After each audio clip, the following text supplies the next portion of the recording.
Everyone, I'm Simone. My pronouns are she, her, hers. Just for a visual description, I am a dark-skinned Black woman. I have locks that are almost down to my chin. I'm pretty proud of them. And today I'm wearing a green dress with kind of a gray sweater. So before I share my screen, I just want to share so much gratitude to the New York State chapter of the NASW for inviting me, for sharing space with me, and really uplifting and supporting healing justice. And then to each of you, even though I can't see all of your faces, I'm just imagining all of the beautifulness and the good energy that you all are bringing. I know there are so many demands on your time, so many things that you could be doing. So I am really grateful that you have chosen to be here in community with me in support of healing justice, but of course, NASW here today. So with that, I'm going to go ahead and pop over to share my screen so we can get started. Got my handy little canvas. I'll push present.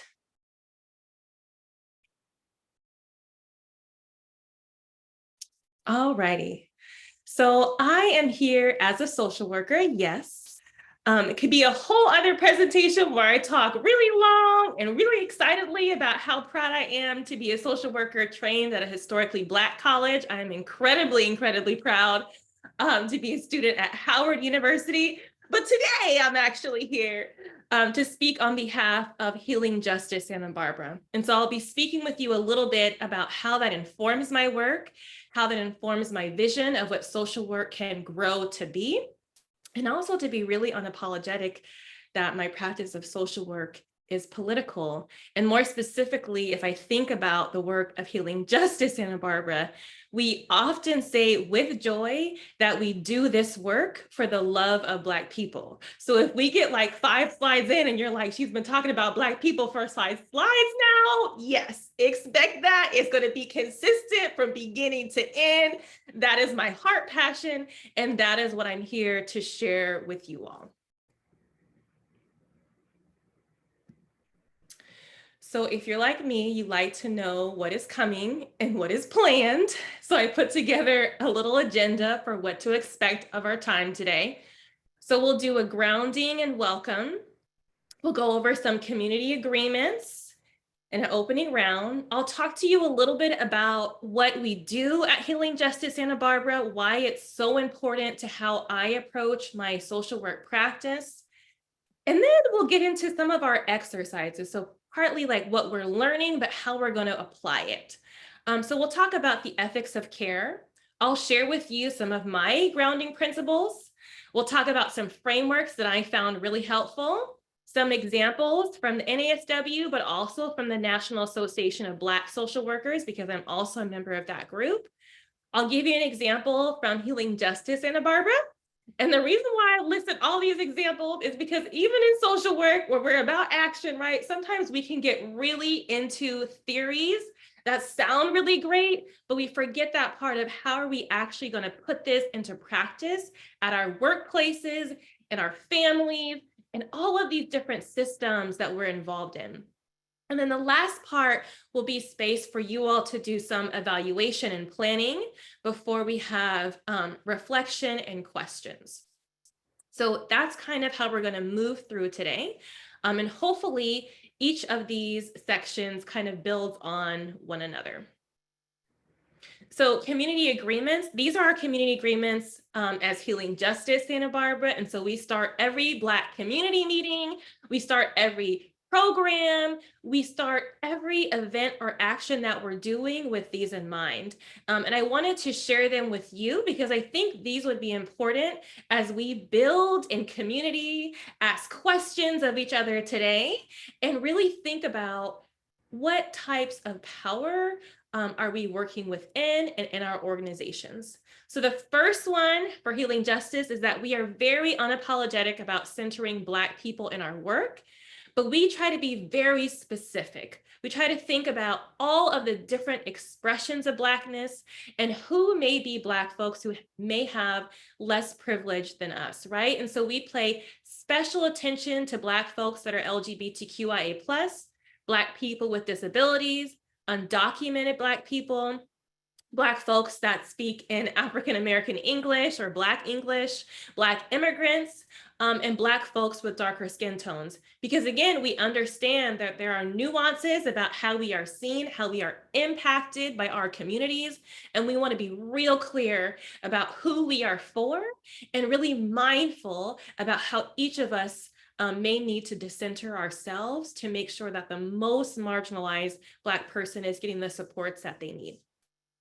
The second one is that we're going to take space and make space. So there will be time for us to share. And I would just say, if you're a real talkative person, I can be like this too, but you can just be mindful. Some people might process at a different rate or might want to type in the chat. So just make sure that you're allowing enough space for other people to participate at a space that feels comfortable for them. The third one is to take care of yourself. So if you need to step away, if you need to use a restroom, change positions, or walk around, do all of that. Don't feel like you got to explain what you're doing in the chat. Just go about your human life, right? Don't feel that you have to explain all of this, but really know that you can come as you are. We will not take whatever you're doing personally. Take care of yourself. Then there may be things that we may disagree about. So we have on here to critique the idea, not the person. So especially as we get into some of this dialogue, something that's really been important in our Black community meetings, where again, maybe not all of us agree, we say that we're going to hold each other, we're going to speak to each other with love, even when we disagree. So it's a very specific type of accountability. We're going to try to work through this together, even if we may come out with some disagreements, right? We're going to center the most impacted, but that also means for impacted folks that we're not going to tone police. So if you need to say something and you're crying as you say it, your voice is raised as you say it, we are not going to be here to say, can you say that more nicely? Or can you say that in a different tone so I can hear you? We are not here to tone police. Come as you are, express yourself as you need to. Again, we're really intentional about who we create these spaces for. We want to make sure that we're respecting folks' full identities. So if you'll see, I added my pronouns to my title here. I added she, her. If you're comfortable adding yours, know that you're welcome to do so, because I just want to make sure that each of us are respecting each other. If you're not comfortable sharing that, understand as well. But if you are, would love if you could change that.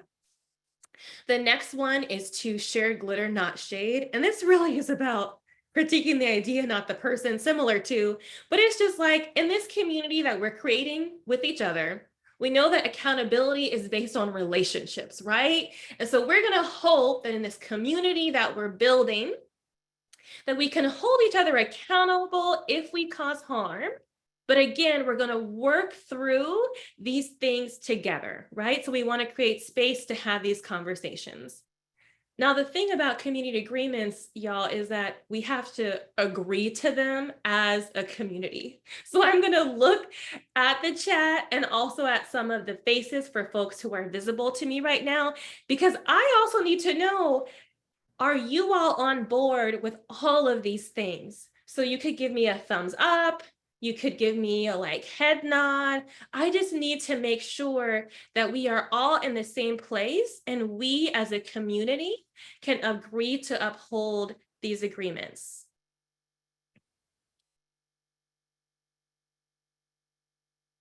Beautiful, beautiful. And thank you so much to the folks who were chiming it in the chat. I appreciate that so much. I see the thumbs up too. And if there are specific things, maybe if you're like, ooh, I have an agreement that I need on there that's not up there yet. If there's something in your mind that you want to see and would like us as a collective to agree to, let us know, right? And this is a continuing thing. So if something comes up and you would like for us to bring it to the group as an agreement, know that you can type it in the chat. You can send it to me directly if you will. And we can uplift it to the group. So thank you so much. I see all these people chiming in. Thank you, thank you, thank you. Okay, beautiful. Thank you all for doing this. Okay, so then we'll keep it moving. Uh-oh. I just fast forwarded a whole bunch of my slides. I don't know how that happened. We'll kind of go back here. Apologies. And sorry if it's flashing on the screen. Okay. So if you're wondering who Healing Justice is, I think I saw a question being like, is Simone from Santa Barbara? What is she doing? Yes, we are based in Santa Barbara. I'm going to get to explaining who we are and why that's our name. But we are a group all led by Black folks, originally based in the Central Coast of California, who have led and really just deepened roots in that area to support and uplift Black people. So there's 3 of us who make up some of our core leadership. So there's my organizing sister, Crystal Farmer Seagart. There's a picture here on the screen of her looking beautiful in yellow and smiling. There's a picture of me in the middle wearing green. And there's also another picture of my other organizing sister, Letitia Forney-Resch, who's pictured here as well, also smiling, wearing green. What you can't tell though from the background is actually these photos were taken at our art gallery, which is called Melanin, which features all Black artists and creatives. And y'all, it was supposed to be a 1-month pop-up. But again, I told you I started in organizing, and organizers show up to spaces and then don't leave, right? So we were given a pop-up space for 1 month for Black artists and creatives, and we stayed there for almost a year. And we'll talk a little bit more about how we as Black organizers have created space for Black community, but also how we were uniquely able to do that because we decentered ourselves, right? Or specifically speaking for me, and having a background in social work, realizing that we weren't going to be able to accomplish these things if I was exerting my power over people as opposed to in community. So this is kind of our mission statement. And if you'll notice, it kind of mirrors some of our community agreements. So being really clear about who we are and who we're for, but also who we belong to. So I won't read all of this, but you'll see some things come up. So we're starting with, we are a Black-led and Black-centered organizing collective in Santa Barbara County, right? So we're real clear about who our people are. We're also real clear about our community has asked us and tasked us to show up in very specific ways and for very specific people. And so just like in those community agreements where we named who the most marginalized of Black people are, we do so again here with our mission and vision statement. And this I want to make sure to read, but this is our position statement. And this we really wrote in collaboration with our Chumash siblings. So if you're familiar with the Central Coast, then you may know that Santa Barbara is the unceded territory of the Chumash folks. And so we've named here specifically in our understanding of our identity as stolen people, that we have a specific relationship, but also commitment on stolen land to show up for our Chumash siblings. And so we've outlined here that as organizers, and I would say as social workers or people who are watching this that are part of other organizations, we all have a very specific responsibility, depending on our positionality, right, to show up for our Indigenous siblings. And so this is what we worked through here. And of course, if you want to sit with that, you can. But what I wanted to make sure to point out, besides the beautiful picture of what Santa Barbara looks like and all the colonial buildings, right, is that we had to sit with our specific positionality as Black people to then consider how we show up and how we support our Indigenous siblings in solidarity, and more than just statements. So what's on your screen is actually some idea of specific actions as well that we were asked to do. So if you're wondering where the name Healing Justice came from, we always try to make clear we did not come up with the term Healing Justice. Healing Justice is actually a framework that was coined by organizers of the Southern Healing Justice Collective, one of them being Cara Page. And this was a group of Black and Indigenous organizers, many of whom who had disabilities, many of whom also identified as LGBTQIA+. And so what they talked about a lot in this collective is that we never want to have or never want to glamorize moving past our bodies, right? So we don't want to be the people who are like, oh yeah, I was at an 8-hour protest. My entire body is hurting and in pain, but it was worth it. It's so great, right? We don't want to glamorize that process of ignoring what our bodies are communicating to us. Also, because that leaves very little room for other organizers who have disabilities who may need to show up in different ways, for folks who may be tending to families, who may be caregivers, right? And so what these organizers said was that our movements themselves have to be healing or there is no point to them. And so if I think about what my orientation is as an organizer, and then how that informs my social work practice, which we'll get to next, is that we never want to glamorize the toll that these systems take on our bodies. Like we never want to be the social worker who's like, oh, I'm so worn out. I did this, this, and this, and this, without critiquing the systems that require us to do that, right? And without creating these beautiful communities with other marginalized folks that could be other therapists, other social workers, other clinicians, psychologists, who also have marginalized identities, and then critiquing the system, right? And so that's really what this collective was telling us. And that's really what we have done as Healing Justice Santa Barbara. So a bit about our origin story. Crystal and I both had organized along the Central Coast for years and years.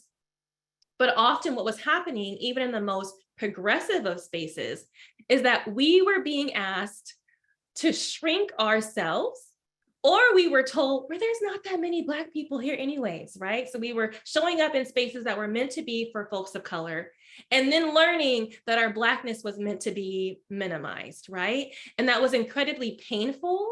It was isolating, and I would even say it took a toll on our just like wellness, right? Like our physical health, our mental wellness.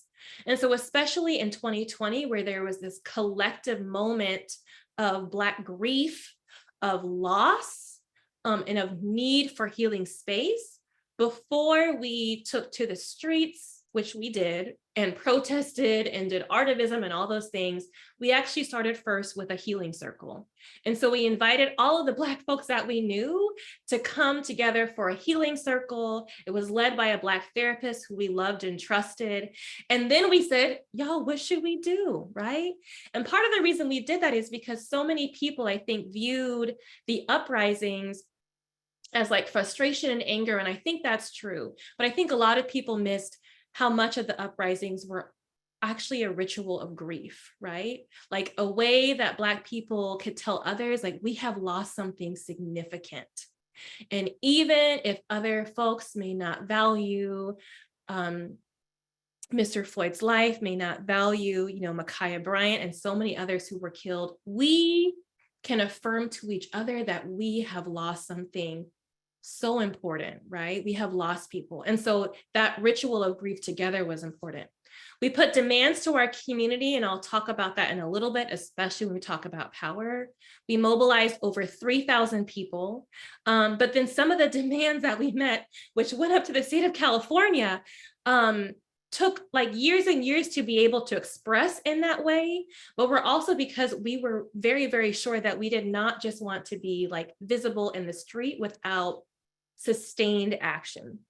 And the last part is that we know, especially because we have done archival and historic work about Black people and the history on the Central Coast, that we are really just continuing what our Black elders had already started along the Central Coast. And it is a blessing to be able to do that. So the outcomes for today, and we have 3. So we're going to talk about the orientation of our agencies. And I have here this wording that's borrowed from Ibram Kendi, and I'll share some other wording with you. But we have these 3 orientations, right? Racist, assimilationist, or anti-racist. And I'll share some wording with you later on about, because this language is very specific to individuals, but language that applies to power and organizations. We'll talk about strategies to move towards anti-racist social work and practice. And then we'll talk about applying the professional code of ethics outside of your paid responsibility. So those are the 3 things that we're going to be sitting with today and talking about a little bit deeper in the following slides. So I always like to start with grounding. And there's a lot on the screen. Don't worry about it. I will explain to you what is on here. But I always think this is interesting, especially when people talk about who they ground with for social work. Like, who do they look to that is like, okay, this person is telling me how I need to show up and how I need to do my work, right?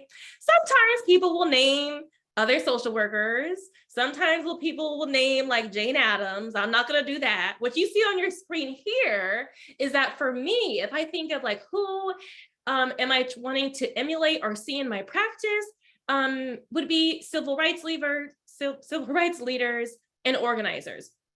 Now I picked this example for y'all because I was like, dang, it was giving me Beyonce vibes, and I'm going to explain this. So those of you who love Beyonce, like I love Beyonce, you know that I can't even remember what documentary it was or music video, but like some dancer came to her and was like, do you have new notes on what I'm doing on like the performance? And Beyonce was like, have you applied my notes from the last time? And the dancer hadn't. So Beyonce was like, I don't got no new notes for you, right? And so what I have for you here is from Martin Luther King's address to the American Psychological Association. Now, for those who are looking at the screen, you see that he gave these directions in 1967, right? And so if we had applied the notes, right, I might not have to be giving this speech today, but as like Beyonce said, the notes haven't been applied, so the notes are the same, right? And so if I think about what my compass is for social work, for clinical practice, it's applying the notes that we was given back in the 60s. And if we're going to be even deeper than that, we know that there are Black pioneers of social work who have been really clear that having degrees and being part of the profession of social work is not enough. It is the bare minimum, right? And so some of these pioneers of Black social work, and again, it's a whole other thing to talk about the role of historically Black colleges and social workers. But if we're thinking of folks like Dorothy Height, right? People who specifically talked about our clinicians, social workers need to practice nearness. And it was this idea that you cannot be in your house somewhere, in your social service agency somewhere, and not near to the community that you are supporting and serving, right? Because especially as Black social workers, we have a specific obligation of how we have to use whatever access or privilege we have. And so I'm going to quickly go over what Martin Luther King said in this address. I actually had put this up on my Instagram, so these are kind of screenshots of that. But the speech was called "The Role of the Behavioral Scientist in the Civil Rights Movement." So he kind of outlines a few different points here. And so the first one he says is at the bare minimum, social scientists and psychologists must make sure that they are addressing the white community and telling it like it is. Now, this is like real basic.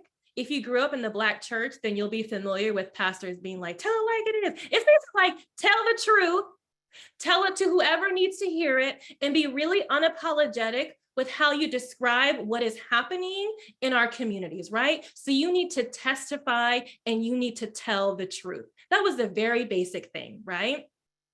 What does that mean for social workers? It means wherever you are working, whatever your community you are in, you must also be showing up at school board meetings. You must also be showing up where there are debates around like who's going to be on city council or who's going to be mayor, because part of our role is to testify and to consistently tell the truth to white folks. And I think it's so important that he specifically names telling the truth to white folks, because he's very clear that Black folks, we already know what we're experiencing. We don't need people to come to our communities and tell us there's a lot of poverty here, right? Or like the disparity, it's so wide. We need you to go tell white folks who are not engaging with the truth what you are seeing, and using all of the different privileges, whether it's like data and research, to make sure that you are uplifting these Black stories of barriers to family making and community safety, right? The second thing he said was, Martin Luther King talked a lot about this pattern within psychology, but also within social scientists, to really pathologize Black people when they respond to the violence of whiteness, right? And so he was like, I do not want to see any more diagnosing of Black people if you are not also going to diagnose systems, right? Now, again, going back to the Beyonce vibe, right? She was like, have you applied the notes, right? He said this in the 60s and 70s. So then we would say, do we see social workers, not just macro social workers, but also micro social workers, when they're engaging with Black students, when they're engaging with Black families, when they're engaging with child protective services?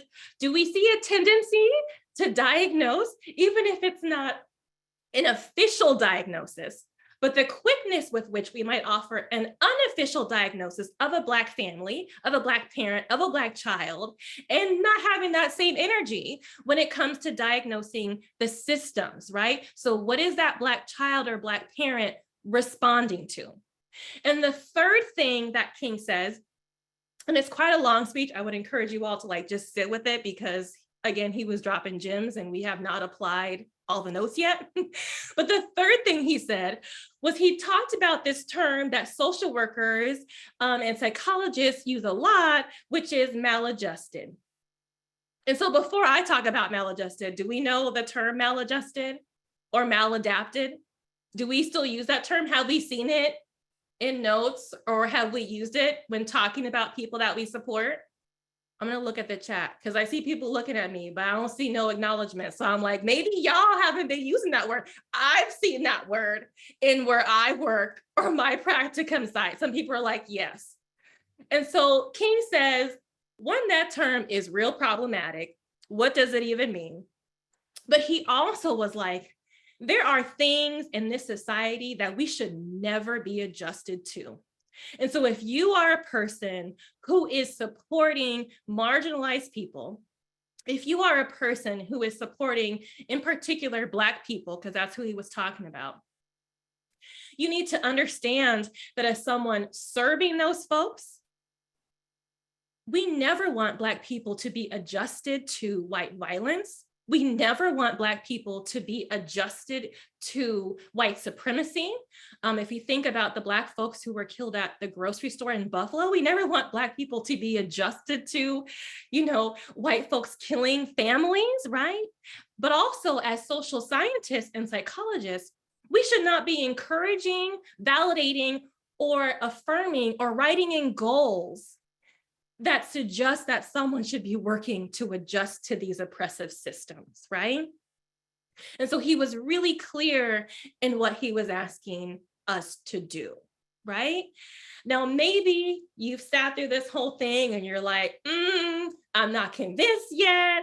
I don't know how that applies to me. What are you trying to tell me to do? And I would be like, all right, I got one more slide. We're gonna try to do. Oh, Sydney said she already convinced. Thank you, Sydney. I appreciate that. And this is just really to look at our code of ethics. Now, again, I told you that as much as I am a part of the NASW, I am also a member of the National Association of Black Social Workers. For those of you who are not familiar, those are two different organizations. Their code of ethics are slightly different. The orientation is slightly different, and you'll even see some differences in some of the language that is used. But I thought it would be meaningful for me to share examples from both of those. Oh, Natoya says you're a member as well. Beautiful. So then you'll be familiar with this because we have to recite it every month at the NABSW meetings to talk about how we are oriented and how we have to understand that our role as social workers does not end when we clock out. Does not end once we're done entering our case notes, because it is a matter of urgency, but also of survival, right? Like if we think of not just the communities that we care for, but the communities that we belong to, our understanding that our responsibility is more than just charity, thinking of the origins of social work, right? And deciding who is worthy of support, but really a matter of our own survival. The way we show up is different. Oopsies. Okay, so I'll start here and then go back to this one. So I pulled these two different parts. The NASW's code of ethics is much longer, but I wanted to pull the specific ones that kind of tell us that we need to show up differently. And again, don't worry, I will try to explain everything that's on your screen. So on the left side, right, is a snippet from the NASW code of ethics. And it speaks specifically to the principles to support folks in need and to address social problems, right? And then below that, it says social workers are encouraged to volunteer some portion of their professional skills with no expectation of significant financial return or pro bono service, right? Because you're expected to elevate service to others above self-interest, draw upon knowledge, values, and skills to help people in need and address social problems. I also have the inclusion here of the social justice principle as well. I won't read that one, but it's related, right? So this one, I always think this is funny because I think like as a collective, we can say that social workers are underpaid, may have their labor exploited. So this is not to justify your workplace being like, here's all these other people I want you to support or things that I want you to do. That is not the same thing that it's saying here, or that Martin Luther King was telling us to do, but what we're really being called to, right, is this act of testifying and truth telling, right? In all of these different places. And then I have the one from the NABSW, and I'm gonna tell you, they come with it. I'm not even gonna read the whole thing because y'all can just see the first sentence and be like, oh damn, they was ready, okay? So the first sentence is, in America today, no Black person except the selfish or irrational can claim neutrality in the quest for Black liberation. And it continues on. And then it lists a whole bunch of specific commitments that Black social workers who are part of NABSW must make, right? And so those are at the bottom. There's like 5 or 6 of them. I just have 2 of them here. But regard my primary obligation, the welfare of the Black individual, Black family, Black community, I will give precedence to this mission over my personal interests. And then it continues similar to the NASW, it's specifically saying that all of the ways that institutions have prepared us to thrive within systems, right, have prepared us to understand data and graphs and make things accessible. We need to be using all of that as a part of our truth telling, right? As a part of our practice, as a part of how we show up for the people that we support, because we understand it is not like supporting them, it is supporting the folks who we belong to and ourselves. So with that, I'll go to frameworks to think about where your organization currently is and hopefully where your organization can move towards. So these ones on your screen here, and again, I will explain everything that's on here to make sure that it's accessible to folks. The first table is adapted from Ibram Kendi, but also Dr. Price. And so she actually talks a lot about social work research, but also about ideas of power, in particular within child welfare and within child protective services. And then the bottom table is how I have tried to communicate that into how different power structures, what they can look like, right? And that's also based off of a qualitative study by social workers, and that's this reference here at the top. So I'm going to kind of explain these different categories and then how it relates to power. But I would love if people in the chat, you don't have to go telling on where you work because I'm not trying to get folks fired or in trouble or whatever it is. But I would love for you all to tell me, are these things that seem familiar, that we've heard, that we're concerned about? And definitely as we get to the last category, which is anti-racist abolitionist organizations or organizations that have shared power, I would love if you all can share ideas of what that can look like, okay? So based on the work of Ibram Kendi, and for those of you that have read like How to Be Anti-Racist, you'll know that a lot of that's really focused on like individuals, less so systems. Or if you're familiar with the work of Dr. Price, then this might seem really familiar, right? And so what Kendi suggests is that there's these 3 orientations or mindsets, right? And so it moves from segregationists, which is on one side of the spectrum, assimilationist, which is in the middle, and then anti-racist or abolitionist, which is on the other side of the spectrum. And so I'm going to describe to you and share some of the quotes that Kendi uses and Dr. Price uses to talk about each of these mindsets, right? And so the first one, segregationist. This, and I'm going to apply it to organizations, right? Because we're talking about where are you situated within this. This would be an organization, especially if we're thinking about like the history of social work, right? That approaches folks who need support as permanently inferior, right? So may repeat things as these people cannot be saved. We must save them from ourselves, is punitive and practices a lot of blame, right? And so this might look like, I'm not even trying to have the people I support involved in decision-making because they can't be a part of this process, even like directing the organization, right? Even goal setting. I can't even leave room for self-determination because I don't trust what they're about to put up for the goal for themselves, right? I'm looking at the chat. I guess you are like, nope, I have never seen this. But I will just say, I have heard some of that. Or I have heard people like withholding rewards if someone is not behaving the way that the case manager or whoever expects them to behave, right? Or punishing someone who is maladjusted or maladapted to the same stuff that King says Black folks should never be adjusted to that. So why would you blame them? Why would you take things away? Why would you be punitive, right? But that's this segregationist model. Right? Okay, so Taylor's saying, I have definitely seen this. I think let me go back up. As a caseworker in foster care, Catherine says, I've seen this as well in my career. Jennifer says, I've definitely seen this in healthcare. Oh, yes, that is a whole other one. I mean, even just as someone who is a parent, when I went in to have my child, doctors not trusting that I could know what I want to happen with my body, right? That's deep, right? Bernadette says 100%. Sydney says, I see that with DCYF towards my clients all the time. Thank you.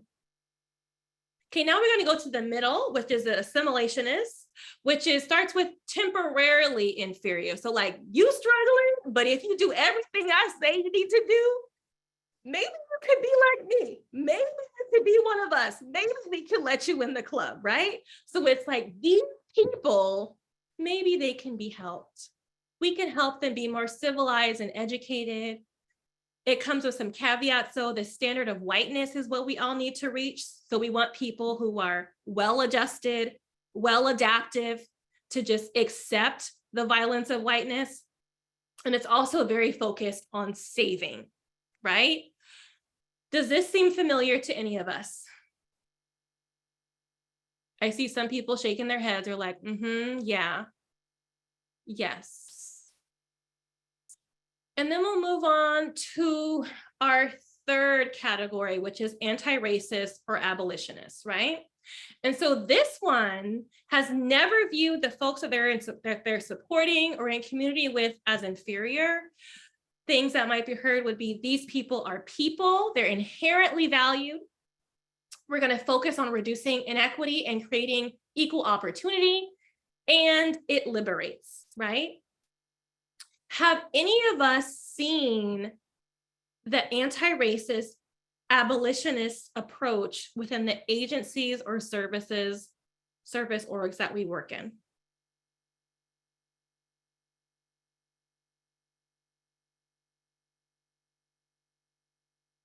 Anybody, have you seen this last category?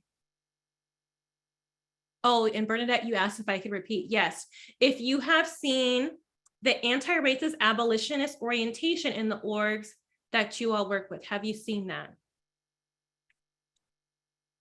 People are saying absolutely assimilationist. Seen that. I have seen it manifested in small group work and only at times it feels fleeting. Thank you, Jennifer, for sharing that. Sydney said not genuinely. Margaret said yes with some of the people. I see some people are commenting no, never, working towards it. Okay, Bernadette said we're working towards it, but we definitely aren't there. So then what I want to get to then, and Charles, thank you for sharing that. I work with a multiracial, multi-profession group on police change where this is addressed. Beautiful. What I'm going to go to then is this qualitative study. And it was a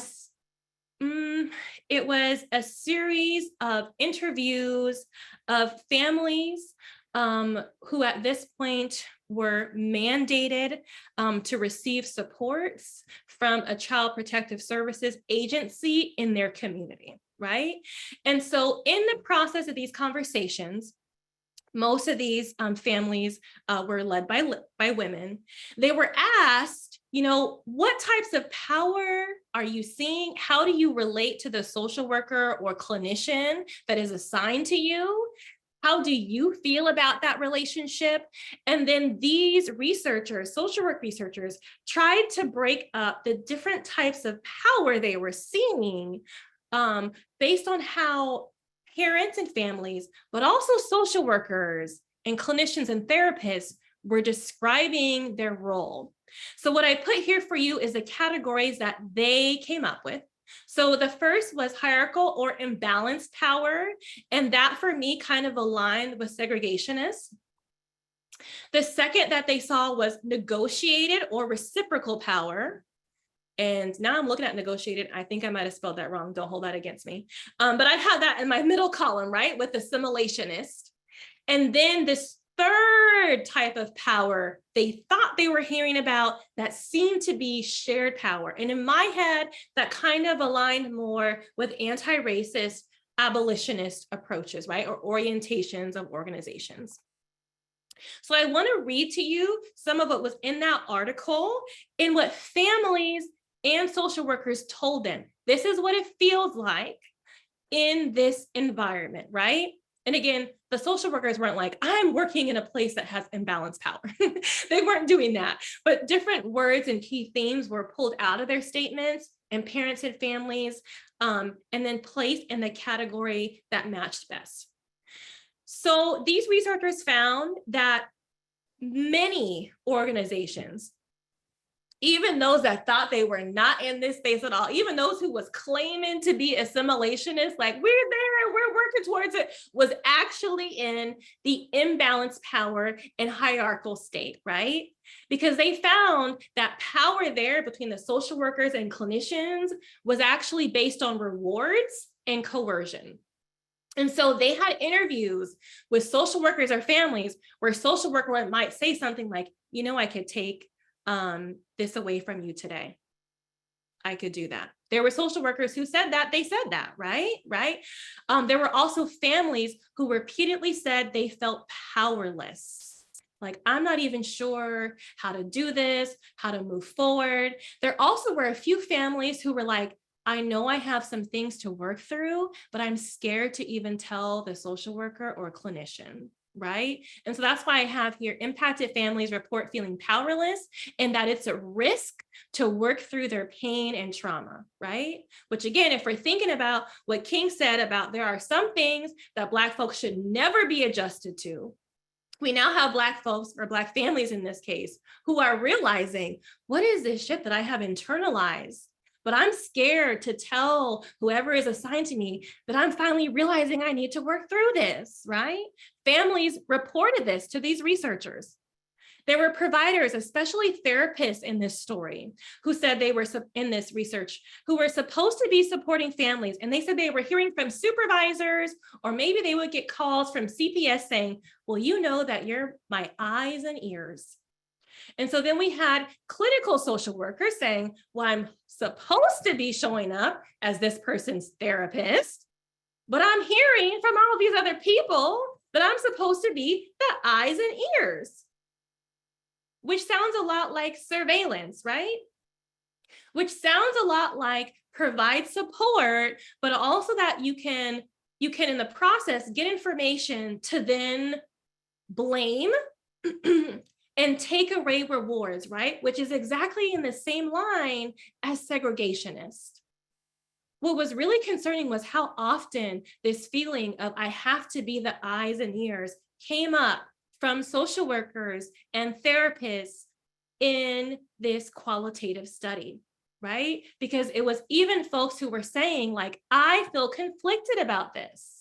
This feels like a moral injury. This is not how I'm supposed to be showing up. And I see some comments here saying, yes, many times people think a seat at the table is enough. Adelaide, I see you're asking for the name of the article. For sure, I would be happy to share that with you. Karen says, I struggle with this as a mandated reporter. I feel like the police, for sure, right? Because it's in this place of, again, being very punitive and passing along a whole bunch of blame. And again, I feel like the one that really sat with me was family saying, I know I have some stuff to work through, but I am scared to tell this person, right? I am scared to tell this person who's supposed to be supporting me. So then in the middle one is where we see what these researchers call negotiated and reciprocal power. This one I felt like could kind of be boiled down to power with or regulated power.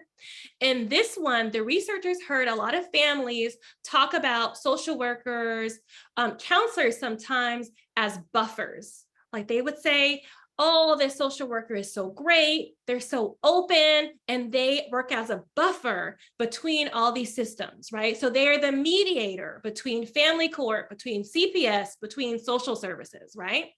Some of the social workers who were kind of in this category would talk a lot about empowerment, like I'm teaching people how to make better decisions, I'm equipping people to be more informed, but that empowerment came with limits. And we'll talk about that in a little bit. The other thing, and I noticed this in some of the chat, was that the researchers noticed that there were some phrases and words that sounded like shared power or that sounded anti-racist or abolitionist, but it was not consistent, right? So you'd have a social worker be like, I'm really proud of how I show up for this family, like the one I was talking about who gave this long quote about like, I'm teaching people how to do this. But there was never a point where she was like, and here's how I'm helping them to advocate for themselves. Or like social workers acted as a buffer, but they were not preparing people to speak for themselves, right? So again, positioning themselves as like this middle person, right? And so if we think about social workers, our job being to work ourselves out of a job, or like what King is saying in terms of to tell it like it is, we wouldn't just be buffers. We wouldn't just be like mediating how a system impacts someone's life, right? We would be showing up, talking about what that system is doing, and then supporting the people that we had these relationships with to name the specific ways that they're being harmed themselves, right? And so it was really important for these researchers to say a lot of the language of shared power was used, but it would only be in these very specific areas, and it would not be consistent through the org. This kind of reminded me of some of the organizations I worked with. So I used to work with people with disabilities. I was a case manager for a while. I used to work at a maternity shelter, and I would look at the board and I'd be like, how come there's no people with disabilities on the board? That's strange. That's strange. Or it was a big deal at the organization I was working with when there was one person who had a disability that was on the board. And it was this big deal. They were like, oh, he's not making all the meetings. He's not doing this and that. And I'd be like, how must that feel to be invited to be on the board of an organization that serves people with disabilities, and you are the only one? How do people support your ideas, right? How do people like uplift what you're doing? What happens when you disagree with the rest of the board, but you're the only one who's impacted by its decisions, right? That's kind of what this like using the language, using some of the practices of shared power with limits looks like, right? Or when I worked at a maternity shelter, we would have people on the board who would like show up at the maternity shelter without notice, which was like a whole thing, because like you don't do that at an emergency shelter. And then would like sit with some of the parents there or pregnant people there and be really upset when they heard that many of the women at the maternity shelter were really committed to the full spectrum of reproductive justice, right? Because there were none of those parents, mothers, parenting people on the board, right? So this idea, well, I'm going to come visit with you. I'm going to come hear what you have to say because, you know, I want to make sure that impacted people are centered. but you're not going to be in a position of decision making, right? So it's this very regulated idea of power. And I'm just going to check the chat because I don't want to miss what y'all are saying, and I appreciate it. Charles, you're mentioning a book that speaks of operating at the highest level of cultural competence. Beautiful. Thank you for naming that. And Sydney, you said yes. And then that one person has to answer for their whole community. Yeah, that's way too much pressure. It's also unsafe, right? Because if this is the org that's providing them services and they're like, I don't agree with how you're doing this, this, and this, but that's the same org that's providing staff to support them in their home, that's scary, right? That is not safe, right? And so that's not actually what people think it is, which is like, oh my gosh, this is so radical to have people that we're serving, one, on our board, right? And so I'm wondering, looking at those of you who are here with me today, how does that look like where you're working? Are you seeing that the people you support are also being supported to be in decision-making positions in the board, on the governing body, and not just advisory groups? We could have a whole other conversation about advisory groups, but we know the way it doesn't have the same power if the advisory book can have conversations that never actually create change, right? Or that no one's held accountable to. It's just a place that people can talk about how they're feeling, right? So Sydney says nonprofit board is 100% white women and few men. Natoya says not at all. We mainly see it in advisory groups, yep, but not the board itself. Lots of advisory groups. Used to work at a college, Crystal too. We will say all the time, advisory groups is where ideas like go to die. They're like, oh, there's some issue, we're being sued. Here's an advisory group, right? Does that group have any power? No. It takes a lot of energy to show up on those things though, because you still have to fight with people in those spaces. Almost all cis and hetero, Sydney says. Yes, again, just in advisory groups. Eden says absolutely not in large mental health agencies. Yeah, that's a problem, right? Because again, we're not actually getting to shared power. And so the last category that these researchers thought about was this idea of shared power. And they thought about it because people was talking about it. This is what most of the social workers, most of the therapists and clinicians they interviewed thought they was in. They were like, strength-based is me. That's my middle name, right? Or like whatever's in the code of ethics, commitment to disrupting injustice, that's me, right? They thought it was this shared power one, where leaders are supposed to be showing up as facilitators, where they're just the plug. So if somebody comes needing a resource, you're just connecting them, right? You're not going to applaud people or suggest that they adapt to oppressive systems. You're going to be supporting them to call it out. You're going to name their strengths, not their deficits. But what they actually found when they sat with families and clinicians was that there were very few consistent examples of how that was actually showing up consistently throughout the organization. So they had these two, leaders and facilitators and strengths-based, but the rest was really open because the researchers were saying, you know what, we really actually have not seen that in all of these interviews that we've done with families and the people who are supporting them. We're hearing the language, but it's not consistent. And so my question to you all would be, especially because this is an area where I hope that we are moving towards, right? So shared power, organizations that are oriented towards anti-racism and abolitionists, like what would that look like? Because these researchers were like, we actually, in the conversations we had with these families, we didn't have concrete examples. And so for those who are here, the 70 or so who are on this call, could you share with me in the chat if we can handle coming off mute and going back on? I don't want people to get cut off or stuff. I'm down with that too. But like, what could that look like? Because this is really an area for us to vision, right? So Catherine, I see you said, my org is trying to intentionally have individuals of all backgrounds, but most end up as middle-aged white women. JY Eunice says listening sessions to give solutions. Yeah. And I would even say, especially because we know advisory boards do not lead to change. It's really kind of like a place to vent and talk about these things, which is helpful, but it's not the same thing as looking for sustained solutions. It might be making sure that maybe like at every point in time, your board is made up of 40% of either alumni or people that have been supported by your program, right? It might be saying that a certain percentage of your like directory or admin positions will be people who have, let's see. Sydney says, this seems super small, but I work at an agency where people are often mandated into services. However, I give them as much flexibility as possible in scheduling. I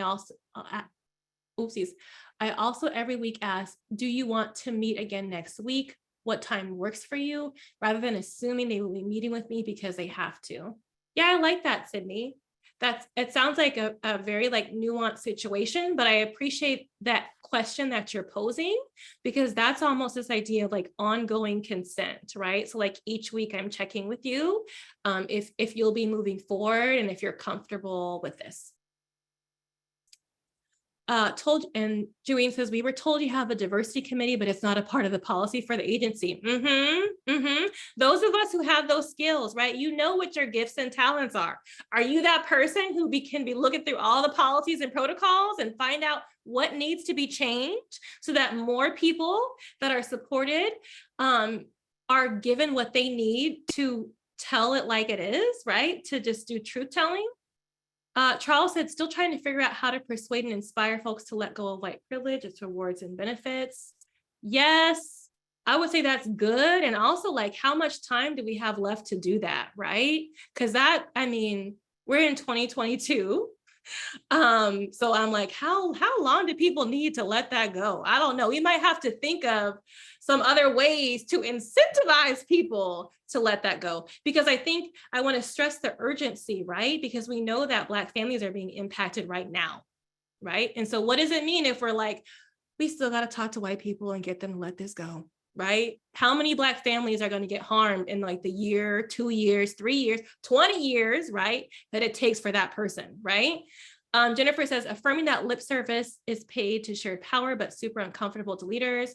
When oppressive structures are called out and challenged, people in our organization are viewed as negative and creating poor environments. People have to get comfortable hearing things that are uncomfortable to hear. Yeah, so maybe that would be like, what type of protections are there for people that you support to testify or tell the truth about what they're experiencing? Like, I think about these families who specifically said, I know that I have been through some things and I'm ready to work through it, but I'm scared to tell this social worker. I would be curious, like, what would you need? What shift in systems or providers would you need, right? Because especially if they are in contact with child welfare because they have been unable to meet whatever need that their children have, we need to know what type of supports they need, right? We need to be responsive when that family's saying, I'm ready. But if they're getting to a place of saying, I'm ready, but I'm scared because the social worker and the therapist are telling me I have to be eyes and ears, that's harmful. With you as quickly as possible. I think you may also leave us a message by pressing 1 now. I don't know where you are, so I can't. Yeah, I'm trying to find that as well. Oh, got it. Oh, my apologies. I'm clicking all over trying to see the chat and stuff.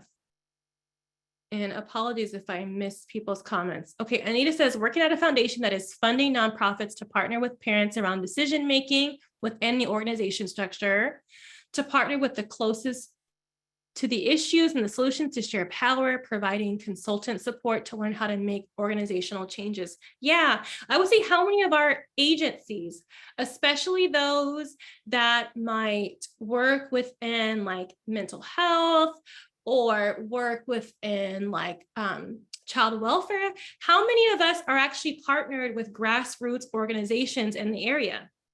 Because maybe there are some things that come up for a family, for a caregiver, that we don't have the experience on, we don't have the expertise, but maybe there is an organizing collective Maybe that family has been impacted by police violence, right? What would it mean if you actually had a relationship with grassroots organizers in that area who could support them, right? Who can show up when you can't, right? Who can support and mentor that family in truth telling, right? What would it look like if we were intentional about those type of partnerships? I even think about for folks who are within child welfare, what would it look like to have relationships with the National Association on Abolitionist Social Work? What would that look like, right? What ideas might come out of there? What might come out of parents and families, caregivers who are now getting exposed to those resources, right? Catherine says, my current org has set aside learning circles with white identifying employees in one space and BIPOC in another to ensure that white employees are not causing further harm when learning or asking questions about anti-racism. So it sounds like, Catherine, you're talking about affinity groups. And I can definitely appreciate the importance of that, especially because, right, we often, even just as folks who are sometimes hired for DEI work, sometimes we get hired by organizations who are like, we have a problem, this is the problem, and we need you to fix it, right? And what we have to do as organizers is pause, because it's very, very, very likely that there is somebody, Black, Latinx, Indigenous, of a marginalized gender or sexuality who has already told them what the actual problem is. But white folks will have convinced themselves that it's something else, right? And so it's really important too that we make sure we're listening to what Black folks, Indigenous folks, queer folks may have already told us, right? Jake White Eunice says to have a confidential place to discuss strengths and needs, but CPS occurs in an adversarial space. Yeah, I appreciate that. I was looking at a different research study, but this was actually based in New Zealand, and it was Indigenous folks there who were inspired by ICWA, and the Indian Child Welfare Act. And they were talking about what specific approaches can be taken towards child welfare there that actually involve more of like the nation's or tribes leadership. And so they talked about having specific meetings between leadership within each community to talk about what are the needs, can we meet these needs where the child is now, must the child be removed? It was a very different approach than what I've seen or learned about in the US. And I'll try to find that study because I can't remember the researcher on that one. But they were kind of pointing to it does not have to be an adversarial space, but I appreciate you naming that that's where we are right now.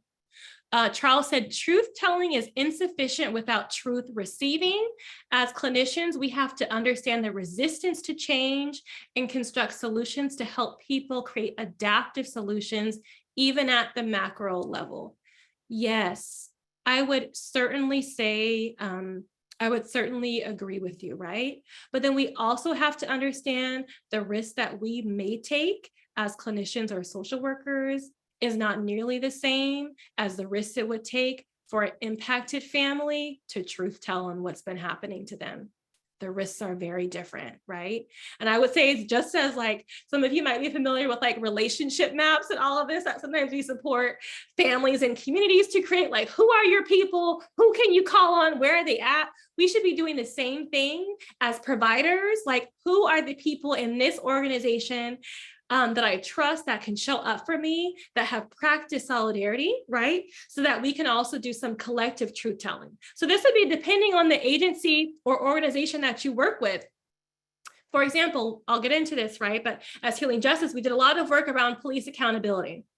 And I was like, I don't understand why not more of these organizations that offer mental health services or that provide support to folks that are houseless or that provide support to folks who are formerly incarcerated are not out here issuing position statements. Because that would be the bare minimum of truth telling, right? I have seen how police violence impacts this specific community that I am serving, right? And the risk that that organization would have to take to put out that statement is far, far different than the person, right, who has been abused or violently attacked by police. But not enough of us were doing that. Not enough of us saw that as within our duty and like the bare minimum of how we practice nearness or apply the notes that Martin Luther King gave us like decades ago, right? It wasn't enough of us who felt pushed to do that. And it's the same thing when we have gentrification, right? How many of us in our organizations are putting out statements saying, this is how this impacts the Black and Indigenous folks that I support. This is how this displaces Black families that I support, right? It is not enough to speak to families and be affirming and supportive in that meeting if you are not also telling white people how it really is, right? And that's what we have been called to do. Any other comments on this before we move forward? Okay. So I will not go over everything on this slide, but I wanted to kind of hit on that sometimes, and some of you maybe in going through like the chart and the list of like the different orientations, you were like, this is overwhelming, this is a lot, and how do I get my organization to move from like segregationist, right, or like power from blame and withholding rewards to get all the way to like abolitionist or sheer power, right? It feels overwhelming, right? Sometimes it feels like that barrier is insurmountable. And I think something that we have learned as healing justice, but also is something that we learned from like Black civil rights organizers, if we think about like the Freedom School movement, it is that sometimes you just have to build new systems. Sometimes, right, you have to have the courage to say, this space is not getting to where it needs to get, and this is urgent. And so this is how I'm going to practice my truth telling in this moment, right? And so that was some of what we had to do as Healing Justice Santa Barbara, because again, as people who practice nearness, it was unacceptable for us to try to wait years for some of these like collectives or organizations or institutions to move to where they needed to be. And so I like to share this one because this talks about the collective fruit. So when we really decentered ourselves and when we did surveys of Black community, when we have Black community meetings and just ask Black folks, and I should say in Santa Barbara, the Black community is like 1.8, 1.9%. And that is intentional, right? Whenever it's gotten higher than that, we know historically the KKK has gotten real active, right? So it is on purpose that Santa Barbara does not have a larger Black population. But we were like, we just can't be out here as 3 people talking about this is what we need, this is what should happen. We needed to make sure that the most impacted of Black people, and I named all those different layered identities, right? So houseless Black folks that are LGBTQIA+, are leading this and saying what they need, and they can rely on us, use us, right, to uplift those things. So when we did that, we also were able to reap collective fruit. And I won't read through all of this, but this is part of the reason why I'm so incredibly proud of the work that we've done as Healing Justice Santa Barbara. So we collaborated and drafted what I have on the screen here, over 5 city and county proclamations centering Black history and commitments to anti-racism. I mentioned we did a whole bunch of work against gentrification. So we leveraged the historic landmark process to protect Black sites of history against gentrification, because sites where Black people had lived, where the first Black folks have created communities, are currently being demolished for like cool breweries and wineries in Santa Barbara, right? And so through that work, we were able to protect 2 of the first Black churches in Santa Barbara County. And then we recently got a grant from the state of California to write about the Black history of Santa Barbara. And that document will allow us to protect 20 other sites, right? And this was something as like younger Black folks, this wouldn't have been like the first thing that came, right? But Black elders, if we think again of like the layers of identity, right? And knowing that Black elders also experience a very specific type of erasure, Black elders were like, y'all need to protect where we went to school. Y'all need to protect where the first Black residents were, right? And we were able to do that because we decentered ourselves. This is from last year. At that time, we had redistributed over $10,000 in emergency grants. Now it's over $20,000. And that's because, again, we were like, we don't want to center ourselves. So much within social services, we think that we need to be the go-between or the buffer, right? we as Healing Justice were like, we don't want to be the buffer. But we also know that it is really difficult for Black people to just get money for rent, to buy a bike for their kid, to pay for a car repair, because Grant and whoever want like all of these sob stories about why they need it and how they got in that situation and how they're going to fix. And we were like, no, we're not going to do that. You need some mutual aid. You need to send your kid to summer camp. You need to do whatever. We will make sure that we have that for you, right? So we are going to redistribute money to Black folks, the most marginalized of Black people, right? And again, I think of that as organizations, how much of our budget is just available to emergency monies for the people that we support? Or are we requiring access to those emergency monies only if people are showing up as adjusted or adapted to the systems that are harming them, right? One of the other things that I'll go over and then I'll move on is that we helped support and establish the first police oversight committee in the city of Santa Barbara. Now, on its base, like that is historic, but what I want to talk to you about is who gets to be on that oversight committee. Because when we started this work, right, the communities that we met with, so we met with like houseless organizers, we met with undocumented organizers, we met with formerly incarcerated organizers, and they were like, we have experienced police violence and misconduct. We want to be on that commission, right? But the way that Santa Barbara city commissions worked was that typically positions were reserved for degrees. So like if you want to be in the landmark committee, you got to have an architecture degree. You got to have an advanced degree in planning. You got to have an advanced degree in such and such, right? And it was the same thing for this older commission they had on police and fire. You needed to have specific academic experience, and certain histories were prohibited from serving on city commissions, right? Now, what did that look like? The majority of commissions in the city of Santa Barbara were white men. And so we met with the city attorney and we were like, we want this commission, we want formerly incarcerated people to be on this commission. We want undocumented people to be on this commission. And we don't want to end up with a commission of all men. Right? The city attorney was like, you don't have to worry about that right now. There's a proposition moving through the state of California. It'll probably allow undocumented people to be on commissions by like 2024.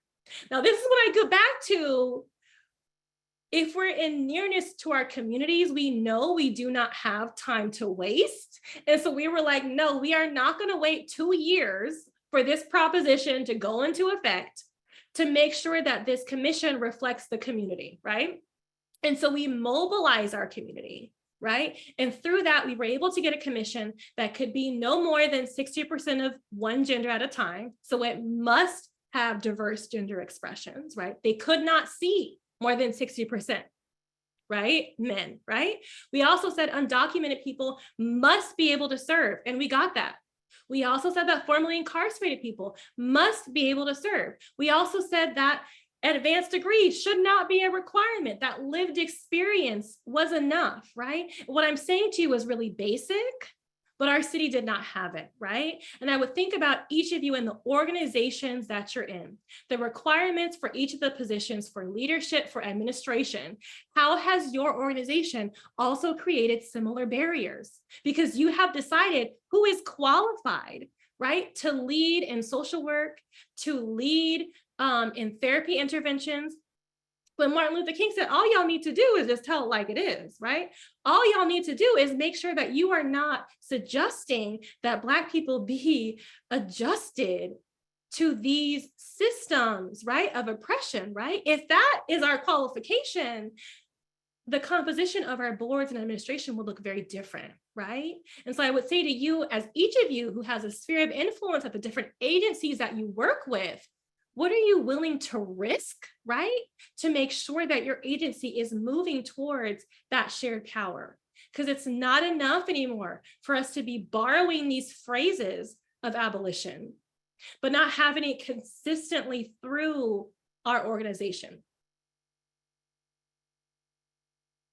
So as I wrap things up, before we move into questions, I just again wanted to share with you all what we have been able to do because we decentered ourselves, but also because we understood we are not going to be able to do all of these things, oftentimes between systems that do not want to change, right?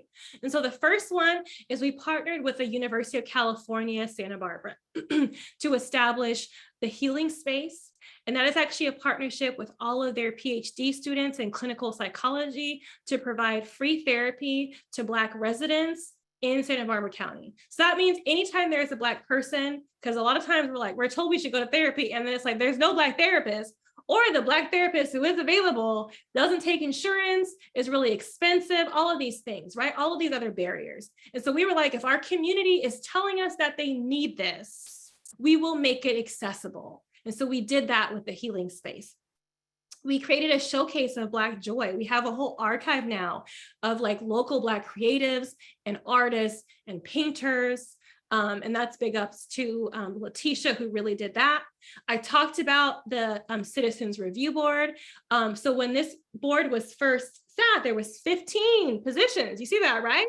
For the initial composition. And y'all, we organized and supported people to apply to this process, to the interview process, and we were able to get 13 of the 15 seats, right? That's what happens when we decenter ourselves and trust the people that we are working with to tell the truth themselves. I was not on this commission, never applied to be on it. Chris and Letitia, they did not apply for it either because it was not about us, right? Our job was to show up and to tell the truth, to take risks, so that the people that we were supporting and that we were near to could speak for themselves, knowing that we were going to show up and have their back, right? That was a really big deal for us. The other things we did, we have Black community meetings. Those went from like every other week to monthly. But this is again, because how often do we as providers, as clinicians, actually listen to the community that we're supporting?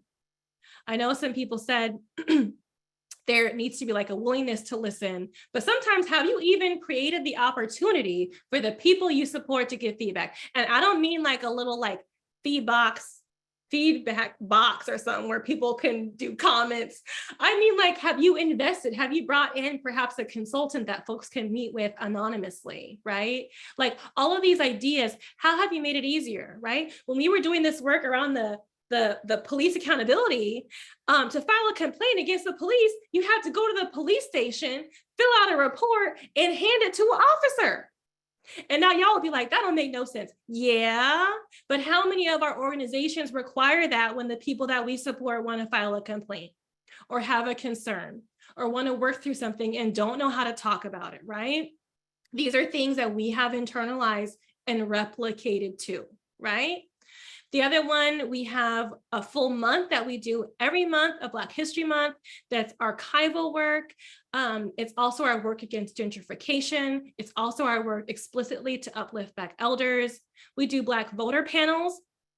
Again, we facilitate, but we are not the people on the panel, where Black people themselves of many marginalized identities are able to say, this is what I want from council members. This is what I want from the mayor, because again, our job as social workers and clinicians, but people who practice nearness, is to decenter ourselves, right? So we will create the space for more marginalized people to name what they need.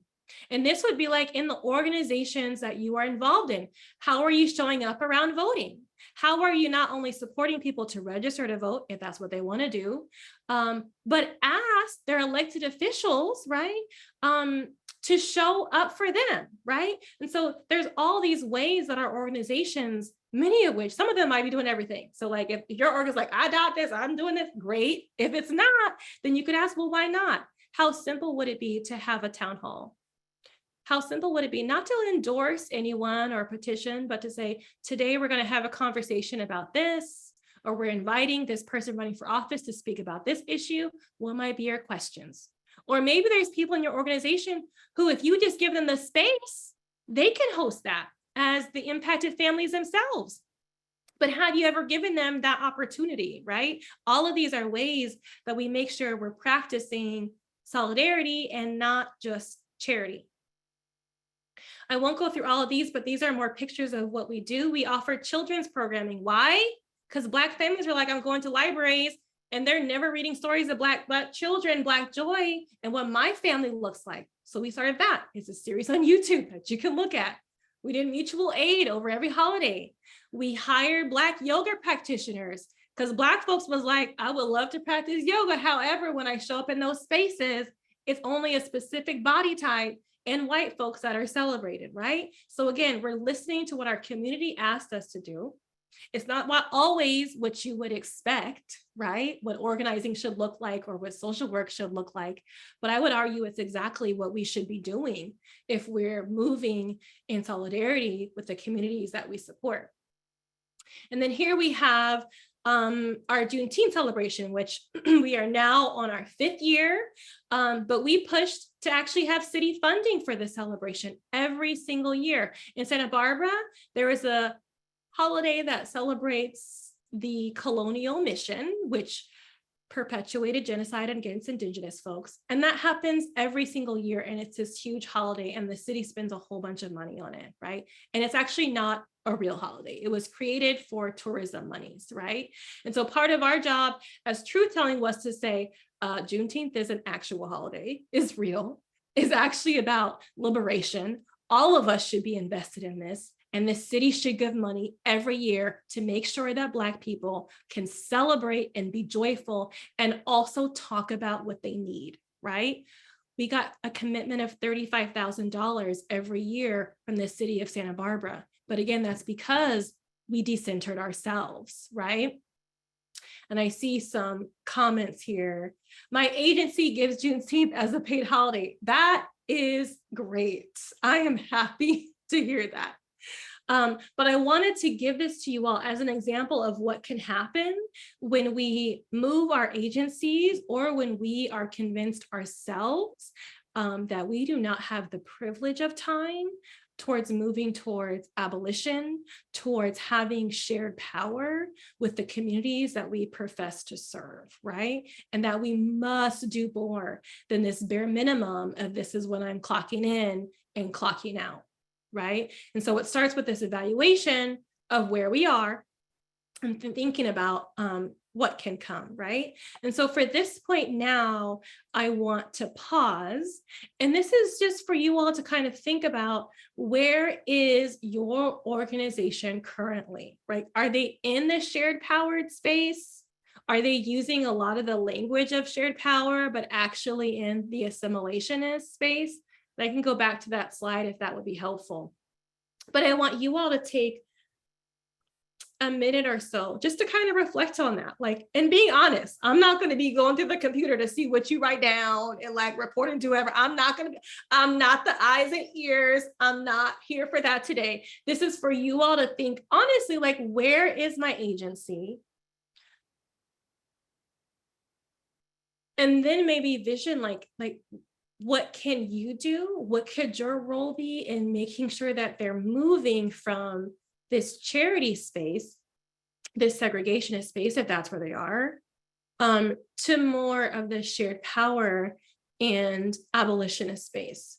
And what I will do, because I want to make sure you all have the slide, I will go back to that one in case folks need a reminder of the language and about the language and wording. So I'm going to try to go back to it. Oopsies. Look, my finger was too fast. Okay, so here we go. We're back to the slide so you can see all the categories. I'll go over them, just the names, but not the details again. So we have segregationist, assimilationist, anti-racist, and then we also have how I've kind of interpreted it based on this other article I read, which is hierarchical and imbalanced power, negotiated and reciprocal power, or shared power. And Cindy, I see your question. I will come to it after this like reflection time. So I'll give folks like a minute or two to process that before coming back and seeing what some of your reflections are.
Okay.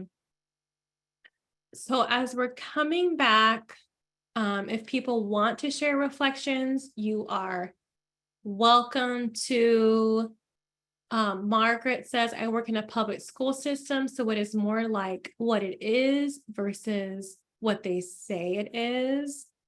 Yes, I can appreciate that. Question might be like, where might there be room within that to support parents or students who are trying to navigate that? Like I'm thinking just this past school year, right? In DC public schools where I was at, there was a lot of stuff that came up, right? And so sometimes I had to build a relationship with the Office of the Student Advocate. So again, like who are the grassroots folks in your area who are doing work around education and access? And what would it look like to build meaningful partnerships with them to support the students and families that are being impacted by this approach of like what it is versus what they say it is, right? That sounds real confusing to me. And I would imagine for an impacted student, if I'm hearing all this language about what my experience is supposed to be, and then feeling something different, I might be like, what is wrong with me? Because they talking about all this restorative justice stuff. I'm not seeing it, right? That's got to be really confusing. Taylor says, I intern at a crime victims assistance center, and it is more shared power than anything. That's beautiful. That's wonderful. And I'm incredibly happy to hear that. It might even be helpful if you have examples of how that's happening, how folks receiving supports are supported and elevated to positions of leadership. I would be curious how you all are doing that because I'm happy to hear that. Charles says, my organization is definitely coming from an anti-racist stance, but that is merely the what for the transformational change that has to happen in this country. The problem is the how, since change cannot be perfunctory or superficial, and this requires a level of effectiveness and strategy and approach that is far beyond simply speaking one's truth. Definitely. I mean, if we think about like organizers, like King, like we mentioned, it's not just speaking your truth, it's also like strategizing. It's also thinking about who your support systems are. It's movement building, right? So like the first day, you're not just going out with your sign, like F this place or like screw everything, because people are like, what is going on? What is that even about, right? It's your movement building. So you're truth telling to many people, educating, co-powering, creating communities and spaces where people can ask questions about concepts that you may be seeing or theories that you have, so that it's not just you like, I'm up here telling my truth. Da, da, da, da. No, it's a community that's mobilizing now together, right? Like we're truth telling with strategy, right? We're taking like risks, but being mindful about how we approach this stuff, right? If we're going to be serious about abolitionist organizations, then that's when we come with it, right? We have a plan about how we're going to address these things. So I appreciate that. Davia says, I work in a public school. The phrase standard of whiteness is really resonating as the operating norm. Yeah, for sure. For sure. And this idea that we're expecting students, I just think a lot about this term that King called out, maladjusted. I hear more like maladaptive, but I've definitely heard that, especially working within special education spaces and within schools. Like we talk about children that way, and we do not talk about some of the systems they're interacting with or how they may have lost many of the routines that brought them joy and comfort when they were at home, right? Or in a different environment. So I totally appreciate that. If there's other people who want to share, feel free to. Otherwise, I will move to the question and answer period. I know we have one question, so I'll try to go back to that one. Are there any other people who wanted to share reflections?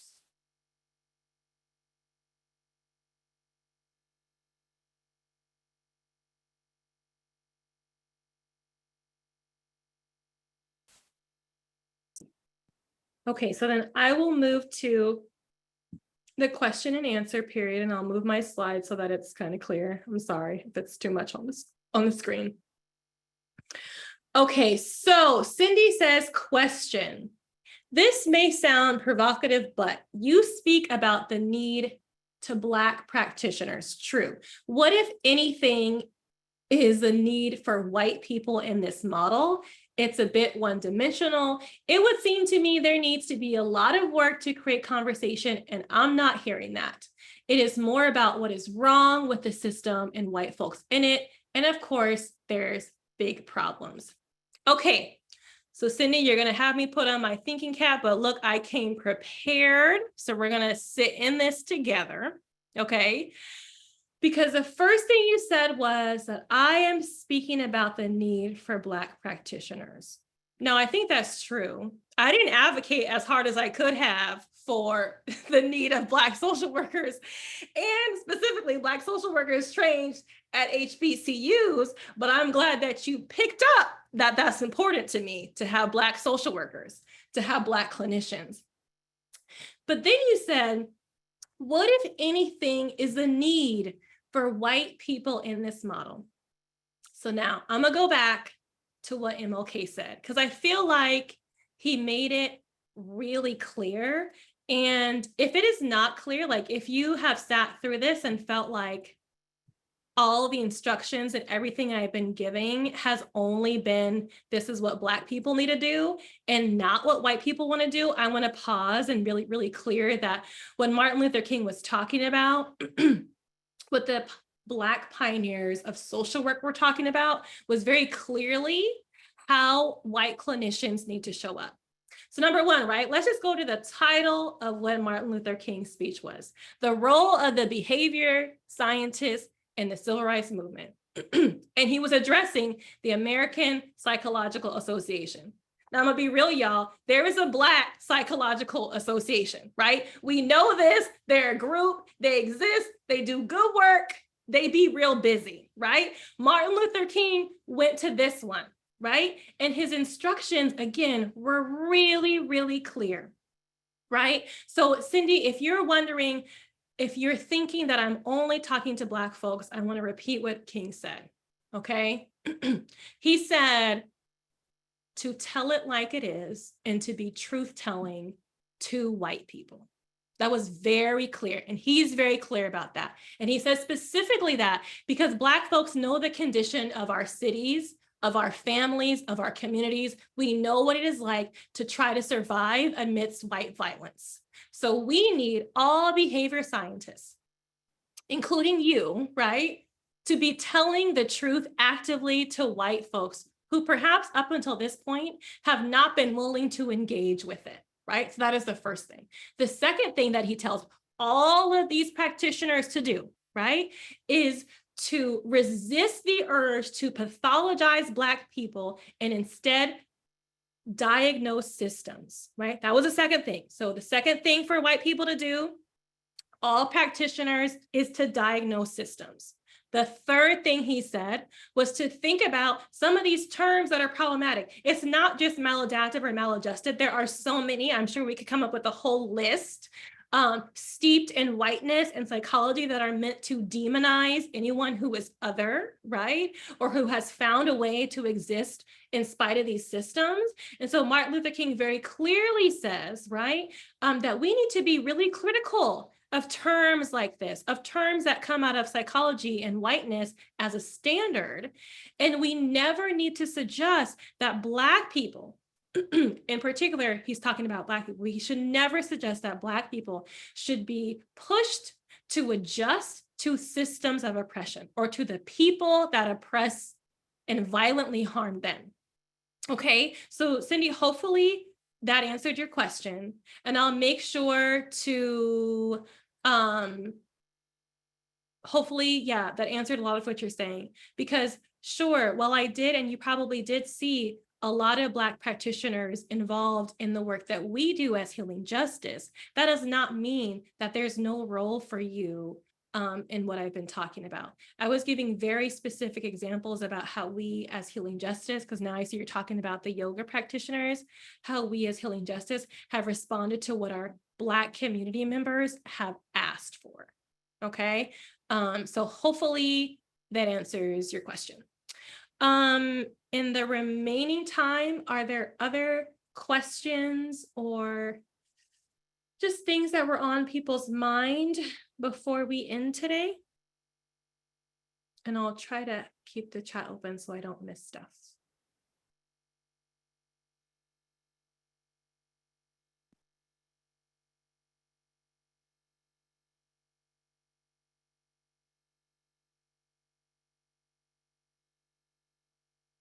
Okay, Charles says,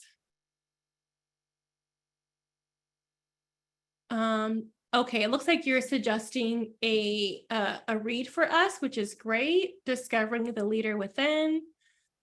Okay, with the clear understanding about forces that will oppose real deep change. Yeah, I think I appreciate you for naming that, Charles. This would be part of like our strategy and movement building, right? That further uplifts truth telling, because we want to make sure that we are disrupting some of these systems. Anita says, I appreciate the framework. I think it's going to be very supportive and powerful to our work. Wonderful. I'm really, really happy to hear that.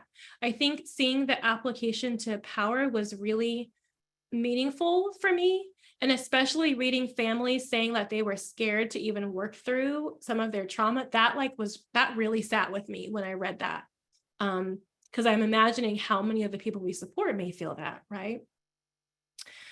Sydney says, do you have any book recommendations for white folks, ideally written by Black social workers? So I did send like a works cited to the New York State chapter of NASW. So hopefully that'll be made available to you all. I would be interested in like a longer list. I have read so many wonderful, I'm really into like audiobooks, so I could like go on this for like a very, very long time. And it wouldn't just be academic text. I learn a lot, honestly, from novels and things. Like I just read Who Put This Song On? And it's partly autobiographical, but it's about a Black teen living with depression. And so she kind of navigates what that is like to seek help. The experience of like it gets better and then it doesn't, and how that's difficult to explain to people, and then questions that she asks therapists, like when she's trying to see like who is the best match for me. I loved that book.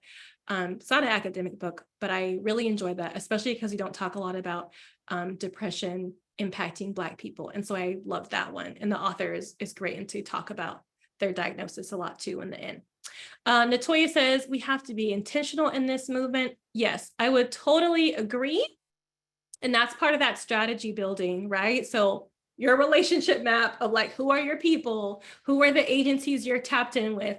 Who are the grassroots organizers that you are collaborating with to facilitate the truth telling of people you support, but also to prepare yourself, right? Because again, if we go back to like healing justice, we are not here to glorify the burnout. We are not here to glorify the toll that some of this takes on our bodies. And so we need to be really intentional about how we strategize and how we move forward. Eden says, will you be able to share the slides? I would be happy to do that. I believe there's going to be the recording too, so it should be there as well. But yeah, I'm happy to do that. Jennifer says, thank you for reminding us of the 3 points. I think maybe as a white person, I feel like it's not doing any good when I do this. It also reminds me that I've got to keep doing it. Yes, definitely, right? Our communities and even our personal well-being depend on us, like continuing to show up, continuing to do this truth telling. And I would say it's part of our calling as well, right? Let's see. Sydney said, okay, perfect. Brittany's asking for resources, so we'll make sure to get that to you. Okay, someone is just saying the framework slide was really valuable. I'm really glad that was helpful for you. And I'll make sure that if for folks, I forget the person, I'll see it in the chat, who asked for that article with the interviews of families and social workers talking about their role, that I share that, because that's a good one too. All right, beautiful. Okay, well, I'm going to look towards chapter leadership to tell me, oh, okay, I see a question. Okay, I'm really interested in the work you're doing around voting. Are you aware of any social work research about voting conducted by Black social workers? I have not seen research like this. I'm like, you know what? No, but I still have my Howard email, so I will be in the Howard library looking this up to see if I can find any articles about that. I do not know. I do know, though, specifically that within the association of the National Association of Black Social Workers, that's an initiative that every chapter takes. And that can look a bunch of different ways. So within like my chapter, there were people doing phone banking, texting, tabling, helping to register people to vote. Also, and I think this is really important, going out into the community and asking people what are the issues that they want to see on the ballot, right? So in the district recently, some of the Black families that we support wanted to have real conversations and even possibly vote on having less convenience stores in their neighborhoods. That is not an issue that I would have thought of right off the bat, like this is a problem, but that's what we heard from some of our Black community. They were like, yo, why are there so many? There's too many. There should be a limit on how many are in this neighborhood, right? But that was part of the work of Black social workers too, to not just say vote, but be like, what do you want to vote about? Because sometimes we get so focused on telling people they should show up that we don't ask them what are their like heart issues that would motivate them to like show up at the polls. And so I will think about this and I will look for articles because I think that's a great idea to find those. Adelaide says you should write an article. You know, I should. Girl, you should help me. I need help. So hopefully that's an offer. All right. Well, I appreciate the comments and the meaningful feedback. I'm going to, I think, hand it back off to the folks from the New York State chapter on how we close out. Thank you so much. And I mean it, thank you. I loved this presentation. Really appreciate, the questions, the comments. I hope you can see how many folks found this program valuable in the chat box. So I'm gonna do a little bit more information again about the CE programming. So as I said, some of you folks, you know who you are, came for CEs. So I am going to right now put in the link, the evaluation link to that CE evaluation. This is also going to send to the email that you registered with after I close down this program. So it won't send until I hit that end button. I wanted to put that there now so you knew that you had the link at your convenience. You must complete and submit this evaluation by this upcoming Monday, the 8th. Hope I'm getting there right. Yes, the 8th. You will then receive your CE certificate to that same email within 10 business days as a downloadable PDF. We are recording this program. We will send out the recording, the resources, the slide deck when you receive your certificate. We'll also post those things on our website and on our YouTube channel so everyone can have those at any time.